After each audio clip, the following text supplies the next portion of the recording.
প্রথম সেশন শেষে হাসান মাহমুদের দাপটে 3 উইকেট হারিয়ে মধ্যাহ্ন বিরতিতে যায় ভারত। স্কোরবোর্ডে রান ছিল 133। প্রথম সেশনের মতো দ্বিতীয় সেশনটাও ছিল বাংলাদেশের নিয়ন্ত্রণ। 4 বিরতিতে যাওয়ার আগে 6 উইকেট হারিয়েছে রোহিত শর্মার দল। দ্বিতীয় সেশনে প্রথম আঘাত হানেন হাসান।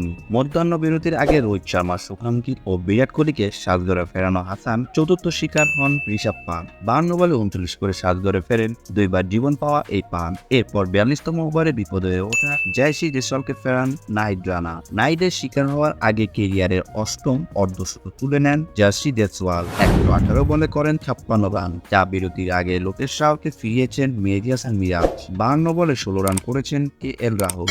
সপ্তম উইকেটে 34 বলে 32 রানের অবিচ্ছন্ন উইকেট করে চা বিরতিতে গিয়েছেন রবিচন্দ্র অশ্বিন ও রবীন্দ্র জাদেজা। 21 রানে অপরাজিত অশ্বিন। অন্য প্রান্তে 7 রানে অপরাজিত থেকে অশ্বিনকে যোগ্য সঙ্গী দিচ্ছেন জাদেজা।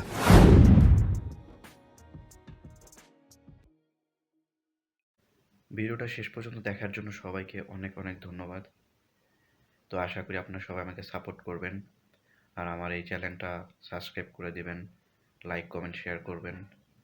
তো সবাই ভালো থাকবেন। আর ভিডিও সম্পর্কে কোনো মতামত থাকলে আমাকে কমেন্ট করে জানাতে পারবেন। আসসালামু আলাইকুম।